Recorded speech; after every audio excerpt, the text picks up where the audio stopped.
महाराष्ट्रातील ताज्या घडामोडी पाहण्यासाठी आजच आपल्या न्यूज 15 मराठी या चॅनलला यूट्यूबवर सबस्क्राईब करा. तसेच इंस्टाग्राम आणि ट्विटरवर फॉलो करायला विसरू नका. न्यूज 15 मराठी, आवाज जनसामान्यांचा. आताची मोठी ब्रेकिंग न्यूज येत आहे. चाकणमध्ये गॅस टंचाईचा स्फोट, रास्ता रोकोमुळे वाहतूक ठप्प, नागरिक संतप्त. गेल्या अनेक दिवसांपासून घरगुती गॅस सिलेंडरचा पुरवठा ठप्प झाल्यामुळे चाकणमध्ये अखेर जनभोक्ष उसळला.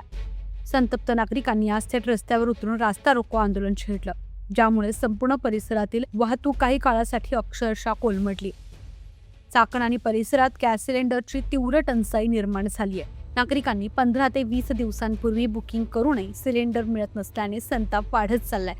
एजन्सीकडून पुरवठा कमी आहे किंवा गाड्या नाही अशी कारणं देऊन वेळ मारून नेली जात असल्याचा आरोप नागरिकांनी केलाय. आज सकाळी मोठ्या संख्येने महिला आणि पुरुष रिकामे सिलेंडर हातात घेऊन मुख्य रस्त्यावर जमले. गॅस आमच्या हक्काचा नाही, कोणाच्या बापाचा, अशा जोरदार घोषणांनी परिसर दणाणून गेला. अखेर नागरिकांनी रस्ता अडवून प्रशासनाला धडा शिकवला. ऑनलाईन बुकिंग असूनही वेळेवर डिलिव्हरी नाही, एजन्सी कर्मचाऱ्यांचं उद्धट वर्तन, काळ्या बाजारात सिलेंडर विक्रीची शक्यता.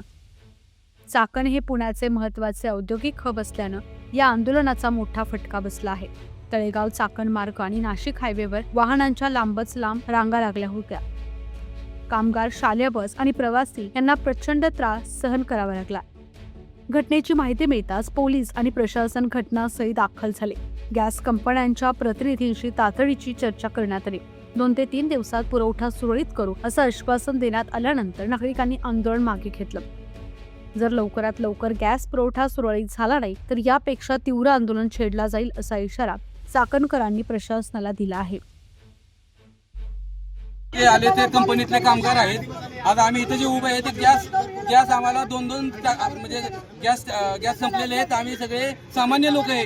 आज आम्हाला काहीही कळत नाही. कंपनीवाले लोक आहे. आज इथं आम्ही येऊन गॅस आम्हाला गॅस ही अत्यावश्यक सेवा आहे. गॅस ही अत्यावश्यक सेवा आहे आणि गॅस हा प्रत्येकाला भेटला पाहिजे.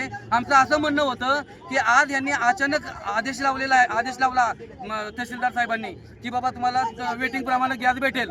परंतु ह्याच्या अगोदर जर हेच झालं असतं, आज सरकारनं वरून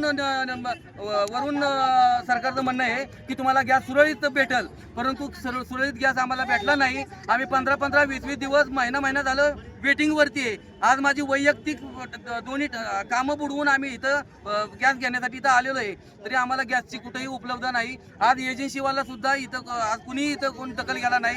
आज साहेब वडापाव खाऊन चालले दिवस आमचे काढलं. ज्यांच्याकडे वडापाव नाही, 5 वाजता 500 रुपयाला गॅस भेटतोय, बाहेर 400 रुपयाला 500 रुपये प्रति किलो गॅस भेटतोय. मग सामान्य माणसाला सिलेंडर बुक करून का भेटत नाही? आम्हाला साहेब गॅस भेटला पाहिजे, एवढीच माझी मागणी आहे.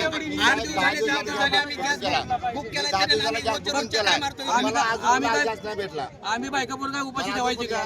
सिंगल गॅस आज कंपनीला सुट्टी करून आम्ही यायला काही वेळ आहे का? 4-4, 5-5 दिवस रोज आम्ही 4 वाजता 5 वाजता इथे येतोय. आता तुम्ही जे रास्ता रोको आंदोलन केलं ते कशासाठी केलेलं आहे? साहेब पहिली गोष्ट, हो साहेब, रास्ता रोको केलं नाही. माणसं ज्यावेळेस ऑफिस उघडलं नाही त्यावेळेस लोक रागापोटी जाऊन तिथे उभी राहिली. साहेब आले की सगळी लोक इकडे साईडला आलेली होती. त्याच्यानुसार आता आम्ही जर साईडला आलो तर गॅस एजन्सीवाला येऊन आज 400 टाके आम्हाला पुरवठा द्यावाच, केलाच पाहिजे. नाही तर आमची बायका पोरं उपाशी मरतील. आज 3-3, 4-4 वर्षाचे लेकर आहेत माझे. आज 3 दिवस झाले मी इथं उभी राहते. मी उपाशी राहिलो तर लेकरं उपाशी ठेवा का आम्ही? किती दिवस उभं राहू आम्ही? हॉटेलवाले चालू आहे, सगळे जिकडे तिकडे चालू आहेत. आज पोट भरायला 100 रुपये नाश्ता करायला गेलो, 100 रुपयात पोट भरत नाहीये. 1 महिना तरी नोटीस द्यायला पाहिजे होतं ना आम्हाला. हे चालू असताना नोटीस द्यायला पाहिजे. 12 मार्च पासून मी गॅस बुक करेला आहे. बघा 12 मार्च पासून दाखवतो तुम्ही सर्वांना. दाखवा तुमच्याकडे काय असेल. 23 फेब्रुवारीची बुकिंग माझी सर. 23 फेब्रुवारीची बुकिंग आहे माझी. मला अजून सुद्धा डिलिव्हरीवाले फोन सुरू उचलत नाहीये. 23 तारखेची बुकिंग मागच्या महिन्यातली.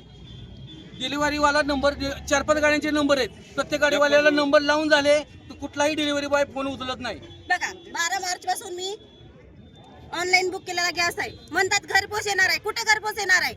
एका 5-5 फोन लावून झाले. किती दिवस थांबली मी? रोज येते, रोज लेकर बारके सोडून. नवरा माझा ड्रायव्हर आहे. आज नवरा माझा मुंबईला असतो. काय करायचं?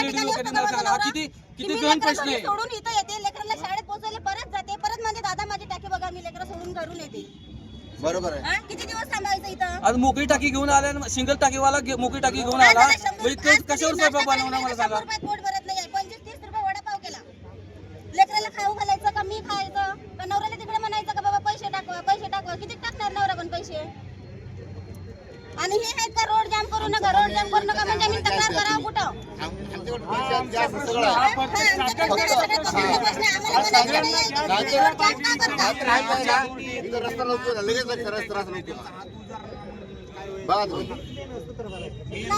बरं आता तुमच्या मागण्या काय आहेत एकंदरीत? आता रोड जाम करायचा आम्हाला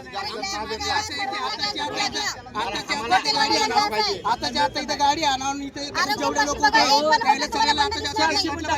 300-400 टाके तेवढे आज दिले ना,